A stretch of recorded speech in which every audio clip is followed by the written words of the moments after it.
After years of building our relationship, my dad exploded over apartment expenses he caused. I now question if he should stay with us. I need to express my frustrations before I consider evicting my father from our home. We moved here from South America, and this post has been translated using artificial intelligence. I have reached my breaking point with my father, and if I do not discuss this with someone outside of this situation, I risk making choices that could negatively affect everyone involved. I, the original poster, am 26 years old and have lived with my 59-year-old father for the last decade, during which we have attempted to mend our relationship following his divorce from my mother.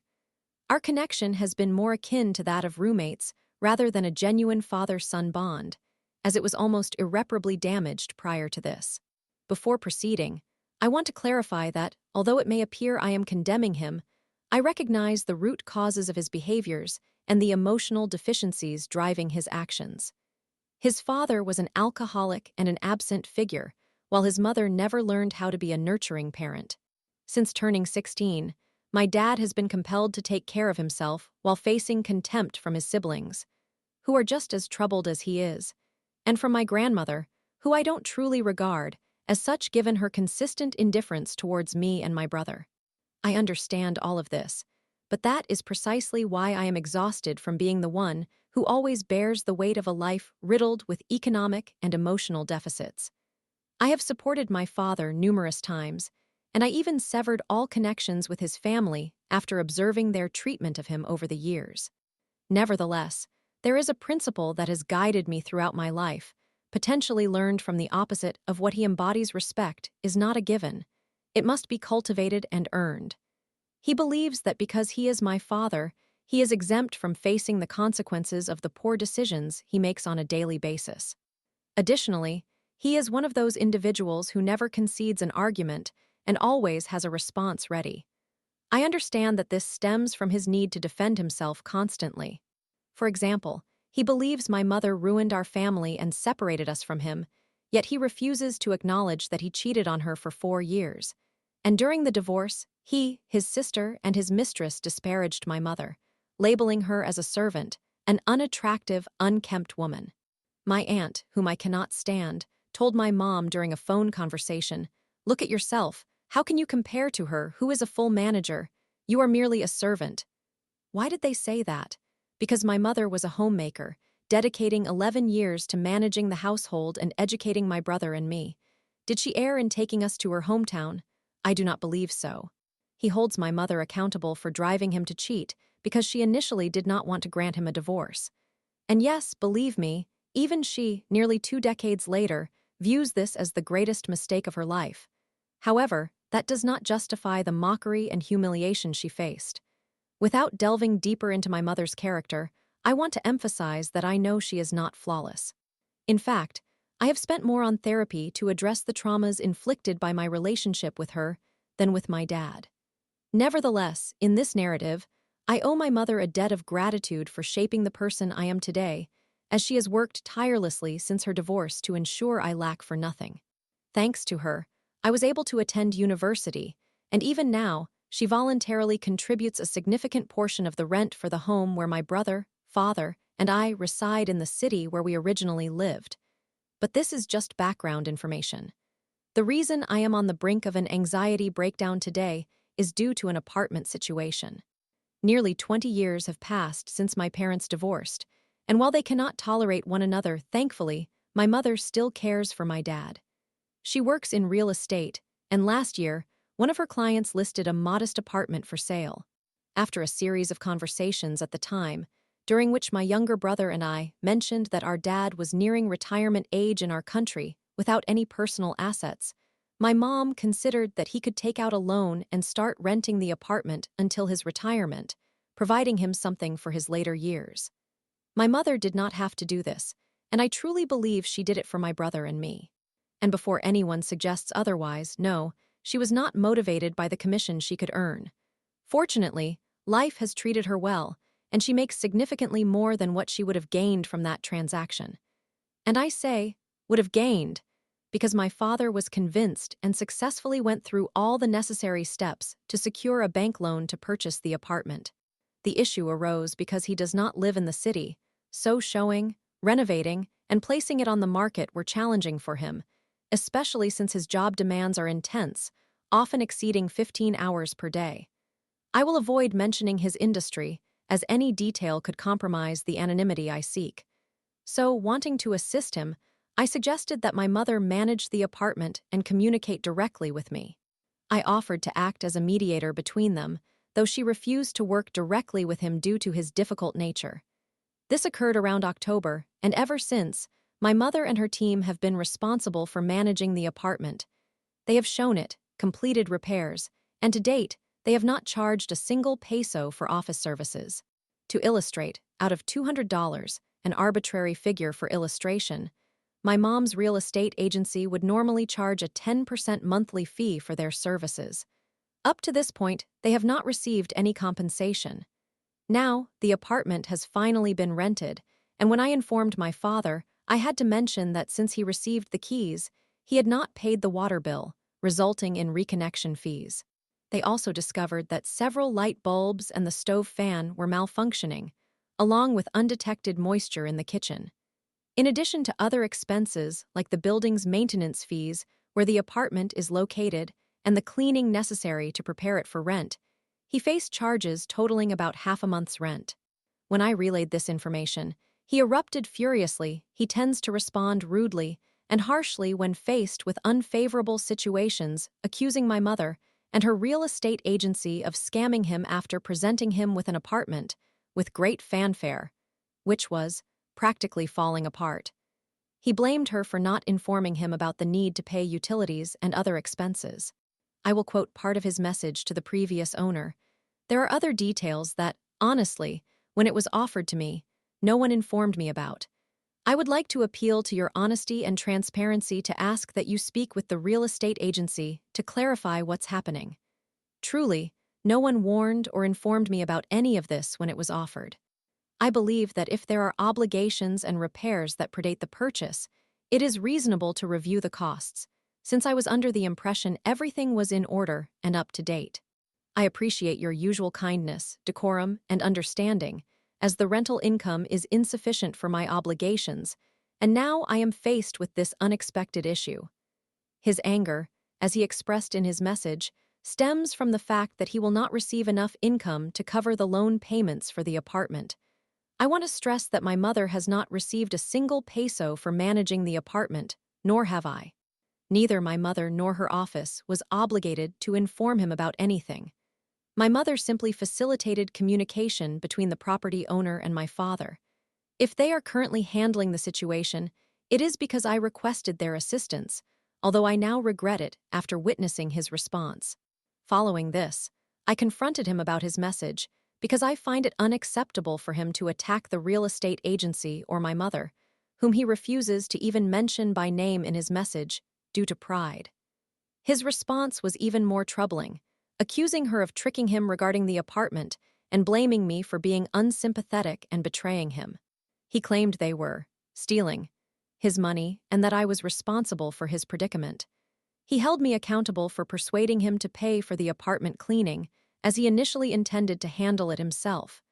To illustrate how misguided his plan was, he would have to travel 3 hours to the city where we originated, incurring costs for gas and tolls. That alone would cost 50% more than the fees charged for cleaning the apartment. Then he began yelling at me, asserting that since my brother earns more than he does, he should contribute to the household expenses we share, my brother, myself, and my father, because his income was inadequate. At this point, he had already dragged my brother into the argument, who was not initially part of the discussion, but joined in due to our father's demeanor. He then began to criticize my brother, insisting that even though it is true he earns more than both my dad and me, it does not mean that he does not contribute to our shared living expenses. My mother, though she does not reside here, voluntarily pays 50% of the rent, as I previously mentioned, and my brother and I collectively handle the other half.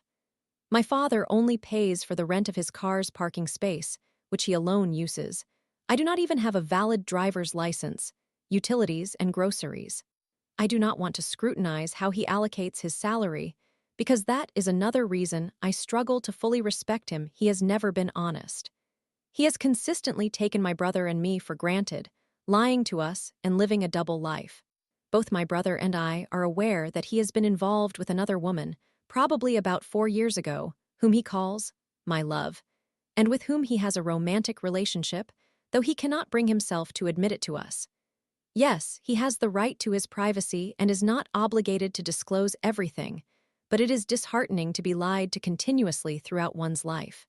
Just as he has a right to privacy, my brother has the right to spend his salary however he chooses, as he works hard for it, even at just 22 years of age.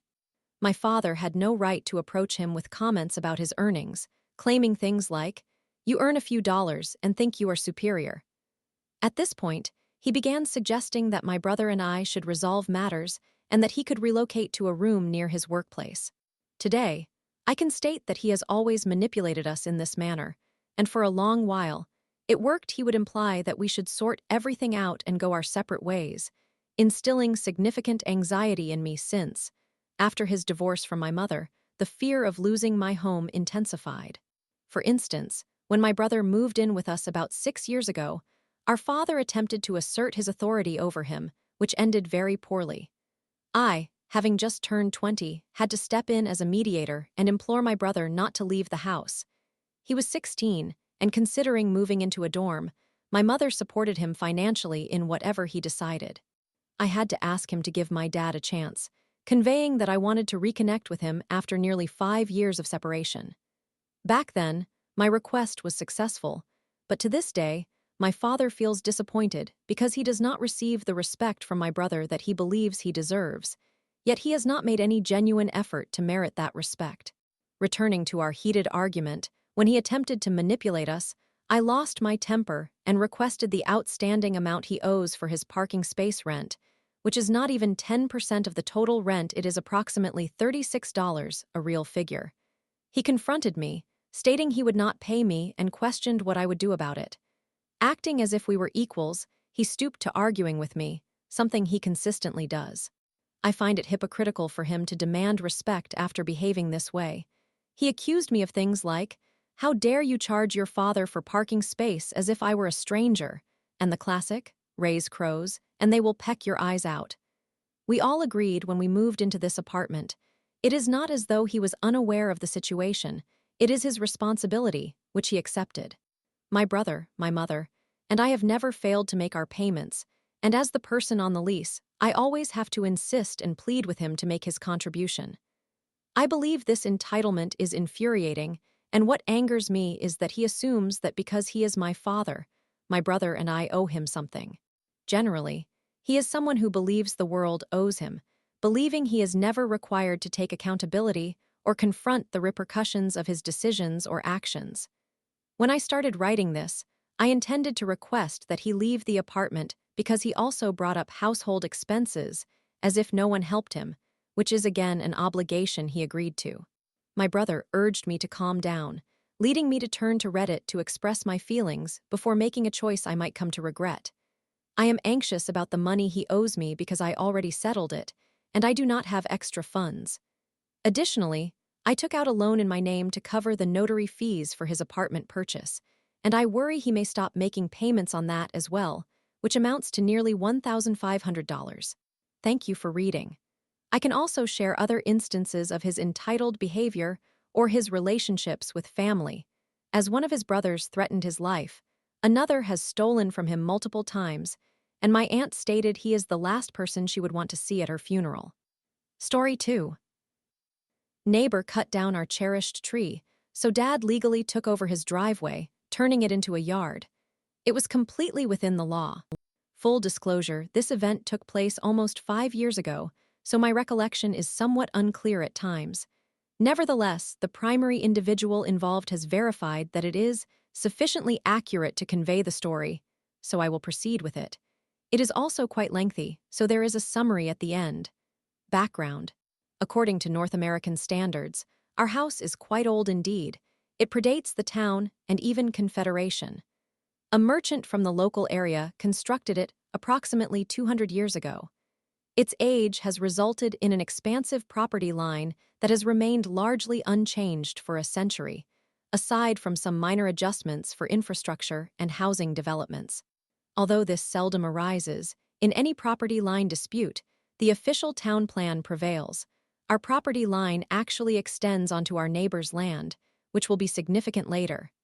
Now let's discuss the two principal characters in this story, our unpleasant neighbor, whom we will refer to as Lumpy. He is truly insufferable. He operated an illegal chop shop in his backyard and appeared to be irrationally fearful of trees. Additionally, he took a 2-week vacation during the summer, always at the end of July. This part is also relevant later. The other key figure is my father. At that time, he worked in government oversight, and prior to that, in the Department of Justice, where his primary responsibilities revolved around training Crown attorneys, including the attorneys general. Although my father held a relatively low position in the hierarchy, he was well known and respected within the Crown, and they recognized his extensive knowledge of the law. He often emerged victorious in any legal debates. Now, we begin our narrative. The slight. The boundary between our yard and Lumpy's was quite distinct. Our side featured grass, Protestant lilies, shrubs, and trees, while his was merely a gravel driveway. Before the incident, there stood a large Manitoba maple tree that was considerably old, yet provided just the right amount of shade that filtered pleasant light into our home. We had no intention of ever removing that tree, perhaps just a minor trimming if it grew too close to the windows. However, some of its lower branches were drooping onto Lumpy's driveway, so he inquired whether he could trim them to prevent damage to his vehicle as he drove in and out. It was a reasonable request, and since he asked for permission in advance, we suggested he hire a landscaper and obtain a quote, as we certainly did not want Lumpy undertaking the job himself and were fine covering the costs. A couple of days later, we left for a day trip, and upon returning, Lumpy approached us and stated we should not worry about the landscaper because he had taken care of it. Alarm bells immediately went off. When we inspected the tree, we discovered that the jerk had completely cut it down. To further insult us, he painted the stump with some strange gray substance. I do not know what it was, but it must have been highly toxic because nothing has grown on that stump since, not even fungi. Naturally, we were extremely angry, but there was unfortunately little we could do, as we had no evidence. Thus, we were left with a stump that used to be a magnificent tree, a smug neighbor, and seemingly no recourse. My father was unwilling to accept this situation, and he had a plan. The plan, as mentioned earlier, my father had an in-depth understanding of the law, so he started drafting a strategy. He made several phone calls to the town's civil architect, a couple of inspectors, the local landscaper from whom Lumpy intended to get that quote, and a contractor. He visited City Hall and obtained a copy of the official town plan, which, remember, serves as the final word on property lines. After organizing everything, he entered a state of anticipation. The revenge, as predicted, Lumpy went on vacation, and the plan was put into action. Over the next fortnight, we expanded our yard. We reconstructed our fence according to new specifications, rearranged the shrubs, removed the gravel driveway, and replaced it with fresh dirt and grass, and planted a weeping willow in a location where its branches would hang and shed into Lumpy's yard as it matured. With the modified fence and vegetation, Lumpy's driveway was reduced to a narrow strip of pavement, approximately half a meter wide. The newly positioned fence placed an old, dying maple tree and a hawthorn on our side, but due to the growth patterns of both trees, most of their trunks were on Lumpy's side. The crucial factor is that the location of the trunk establishes ownership, so it remains our tree that he cannot touch, regardless of how bothersome or destructive it is. With the revised layout, the chop shop he was operating now existed on our side of the fence. However, since it was an illegal operation, it was classified as just scrap metal in the eyes of the law. Therefore, we sold it to a local scrap yard. By the time Lumpy returned, our yard had encroached nearly 3 meters into his yard, and waiting for him were my father, the civil architect, and a lawyer who possessed a significant stack of documents clearly outlining the complete legality of our actions, leaving him with no options. Summary: our unpleasant neighbor unlawfully cut down our tree, prompting us to legally dismantle his driveway. Edit: I am not sure how it occurred, but I meant to clarify that we suggested Lumpy obtain the quote and that we would manage the payment for the landscaper because we did not want him to do the work himself. Second edit aftermath. Lumpy reportedly attempted to file charges related to trespassing, property damage, or something equally absurd. I had relocated from the area at that time, so I cannot confirm what transpired, but I like to think the judge dismissed the case outright. As I mentioned earlier, everything was conducted above board and entirely legal. What I can confirm is that he disrupted part of his lawn to install a new driveway. There was certainly space for it, though it also bisected his lawn, necessitating an adjustment of the sidewalk into a ramp. Moreover, due to the town's increased scrutiny, he was obliged to complete the work properly, using asphalt rather than the gravel he had previously employed. He apparently also now intends to vacate the property and rent it out to others. Third edit explanations. I feel the need to include a couple of details to ensure all relevant information is conveyed. Adverse possession, according to Canadian property law.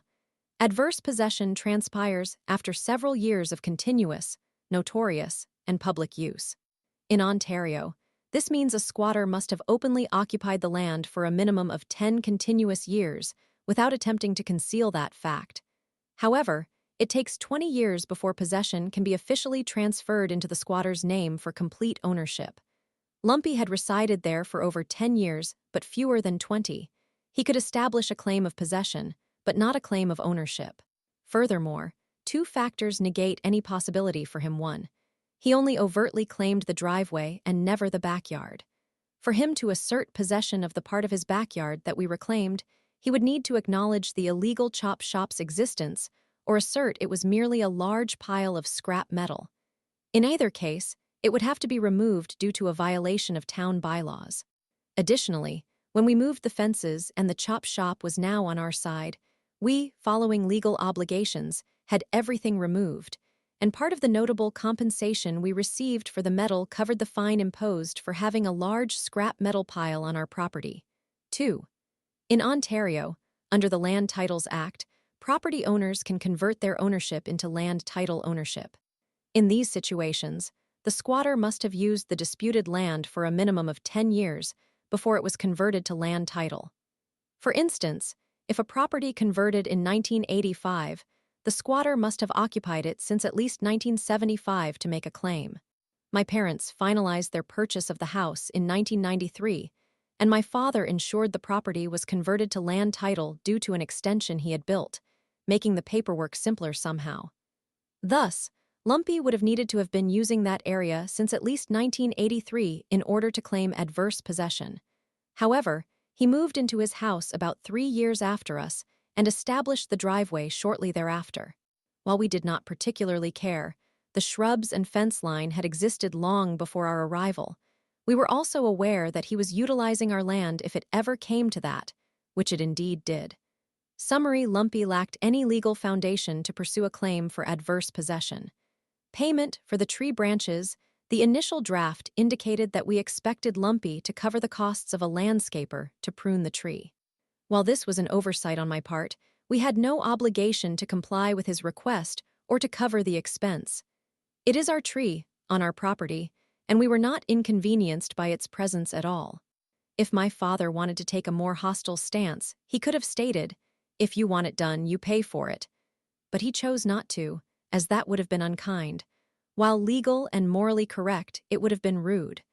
We opted to handle it ourselves because it was a fair request, and we were willing to pay a professional to manage it since we were concerned about Lumpy doing it himself.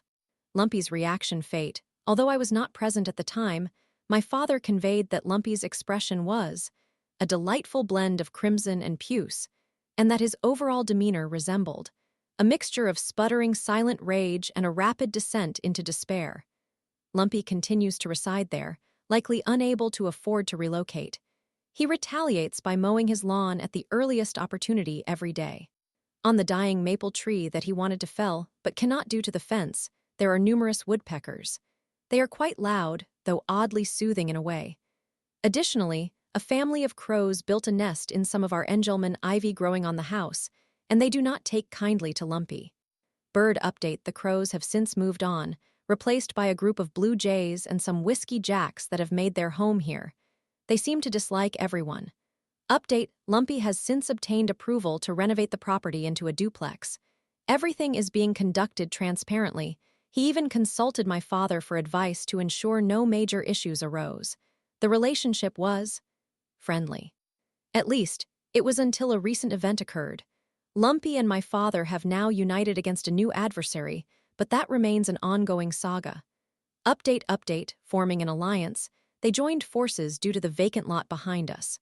Previously occupied by dilapidated housing that burned down years ago, the land changed hands frequently until a developer purchased it and secured approval, probably through dubious methods. But that is merely my intuition, to construct an apartment complex. This complex is planned to be 3 stories high with underground parking to maximize tenant capacity. All of this was approved and filed before either Lumpy or my parents were notified. This plan is foolish and unlikely to succeed, as the engineers will abandon the project once they strike the Canadian shield just 3 feet beneath the surface. Meanwhile, we must cope with the impending challenges.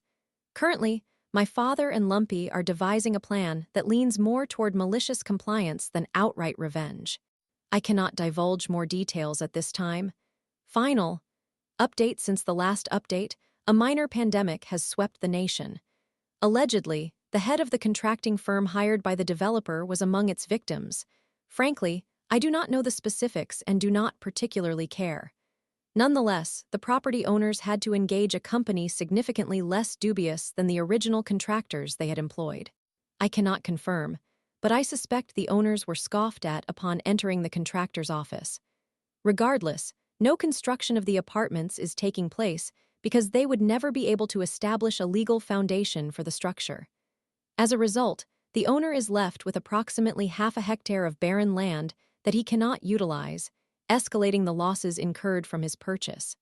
Regarding what the revenge might have entailed, my father informed me that he and Lumpy planned to essentially fortify the back fences on both our properties, creating a scenario in which it would lean into the vacant land, resulting in significant disarray. The reason this would have been effective is due to the existing weaknesses of those fences combined with the 3-foot elevation drop from our property to the adjacent lot. The fences have needed repairs for over a decade, but we were never authorized to access that side to perform the necessary work. Essentially, we would assist in damaging the fence, directing the fallout onto that section, and under legal standards, the responsibility would fall on them for any breaches, as my father and Lumpy would only execute actions permitted by law.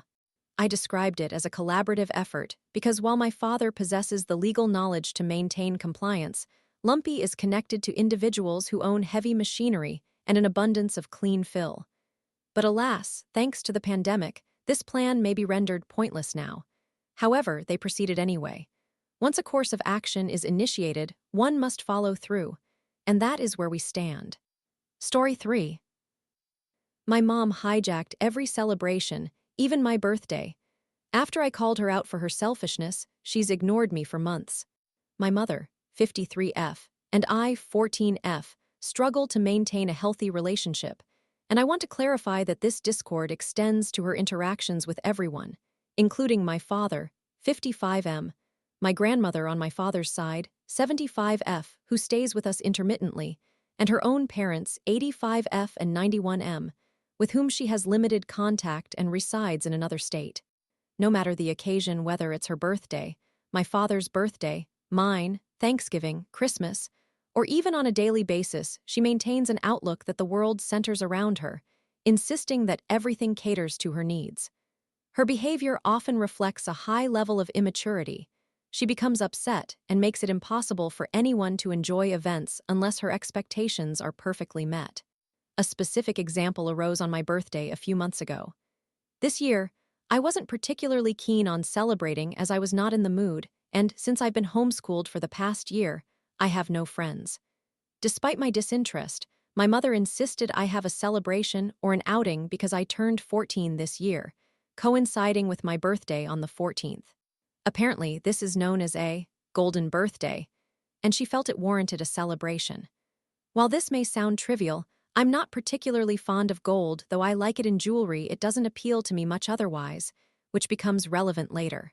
She persistently urged me to plan something for my birthday, and I eventually agreed to go into the city for dinner and perhaps enjoy a beautifully decorated chocolate cake. Having recently lost a significant amount of weight, I was pleased with my current physique and thought it would be a fitting treat after all of my healthy eating. Her immediate response was, "No, the city isn't where we should go. I don't see the point. How about the cheesecake factory down the street? They have cake there too." I told her I was not interested and reiterated my preference for no celebration, no party, no gifts, particularly because my parents are notorious for giving me a long list of IOU gifts that they never follow up on. When my father learned of this, he felt guilty because he knows I have never enjoyed my birthday. My mother has always taken charge, selecting the location, food, and guests, who are primarily the children of her friends. While I wouldn't mind if I could invite whom I wanted, her friends' kids were not really my age and often treated me poorly. Understanding this, my father arranged a reservation at a fancy restaurant with a view of the water at night and encouraged me to choose a nice outfit to enjoy the occasion. I appreciated his thoughtfulness and agreed, as it was incredibly kind of him. Later, as I browsed the internet for a chic shirt and stylish pants suitable for the upscale setting, I discovered my mother had other ideas. She insisted that I wear a dress, deeming it inappropriate to be dressed otherwise, so I acquiesced and set out to find a suitable dress. I tried on numerous dresses, but my mother disliked each one, claiming they were ugly and asserting she would never wear anything like them. She questioned my choices, especially after my previous struggles with weight, suggesting my chubbiness would not look appealing in a dress. I'd like to add that I had lost quite a bit of weight by this point, weighing around 47 kilograms, 103 pounds, at a height of 5 feet 2 inches, which isn't chubby at all. She even suggested that I was somehow asking for it with my choices of dresses. I want to clarify that none of these dresses were inappropriate. They were all maxi styles that exposed only my collarbone and arms, standard features in many dresses, though I attempted to choose long-sleeved options as well, which she rejected. Eventually, she offered her choices, which tended to be gaudy and slightly revealing, but we reached a compromise leaning toward her preferences. The next topic at hand was the cake. My father had asked her to order it since he was handling the dinner arrangements, and he instructed her to ask me what I wanted first. I genuinely enjoy cake designs, appreciating their aesthetic qualities. However, I have no objection to a simple cake. I requested a straightforward one to simplify things, but she countered that it should be special for my golden birthday, as she enjoys festivities. Ironically, she often asserts that we don't show her respect during her birthday celebrations or achievements, expressing her belief that everyone views her as a loser who is unloved and uncared for. I yielded once more and searched for some appealing decorations, but she dismissed every option I liked until she finally agreed to one, albeit after much deliberation. Eventually, my birthday arrived, and we went out for dinner, which I attempted to appreciate despite her tendency to make disparaging remarks about me, my father, and my grandmother throughout the evening. Still, my dad had organized this entire reservation for my benefit, so I chose to make the most of it and express gratitude. My mother had also decorated with gold balloons all over the house, despite my previously stated disinterest, which I accepted, attributing it to her attempt to be thoughtful, even if she often doesn't listen. Upon returning home, we took the cake out. Each year, on my birthday, she insists on cutting the cake and attempts to blow out the candles. This behavior extends to my father as well. This year, however, when we revealed the cake, it was nothing like what we had agreed upon. It was a chocolate cake, sugar-free, made with a ganache that she alone appreciated, and devoid of any decorations except for gold glitter cherries. This brings me to the backstory of the cherries. The previous year, I had selected a cake topped with red glitter cherries and had intended to celebrate with friends. However, the experience turned out poorly as they mostly excluded and bullied me, even going so far as to pick off the cherries and eat them all before my mother or I could. Considering this context, I asked my mother why she included the cherries, and she retorted with her desire to sample them since those, greedy kids, had devoured them first. I should note that the past year was the first I was able to invite friends to my celebration, but unfortunately, they were not genuine friends and tormented me instead. My mother tends to remind me of this experience whenever she can. I went along with the situation, allowing her to cut the cake, and we each took a slice. None of us enjoyed it except her, and she ultimately consumed the entire cake herself. After a taxing day, I opened my presents, which were as usual composed of IOUs that remained unfulfilled, and decided to retire for the night. The next morning, when I came downstairs, my mother began to discuss her life and advised me not to have children and to be a stay-at-home mom, claiming it would ruin my life as it did hers. She knows I have no intention of having children. For an hour, she lamented about her resentment towards me, expressing a desire that I hadn't been born and wished I could have fulfilled her expectations. She then anticipated my consolation. I merely told her it was unfortunate that she felt this way about me, but since she loves my father, she had no right to behave like a borderline narcissist during every event and daily interactions. Now, she is giving me the cold shoulder, refusing to speak to me for months. This has been ongoing for over 5 months. To provide additional context, I share this story because it's been on my mind, but similar patterns have occurred at various events throughout my family's lives. She exhibits cruel treatment towards my father and shows little regard for basic courtesy, despite the countless things he does for her. She also harbors disdain for my grandmother and treats her poorly. When asked why my father remains with her, it's due to their long history together. They have known each other longer than they haven't, and he loves her. Although he understands he shouldn't have married her, he feels a sense of commitment and believes he cannot leave her. As for my mother, she never misses an opportunity to remind everyone that I was born on the same day that my grandfather, who was not well regarded, passed away. Though he died young and may not have been a good person, this fact still saddens my grandmother and my father, even if there were strained feelings. Neither my mother nor I knew my grandfather, as my father disliked him, and he passed away days before I was born.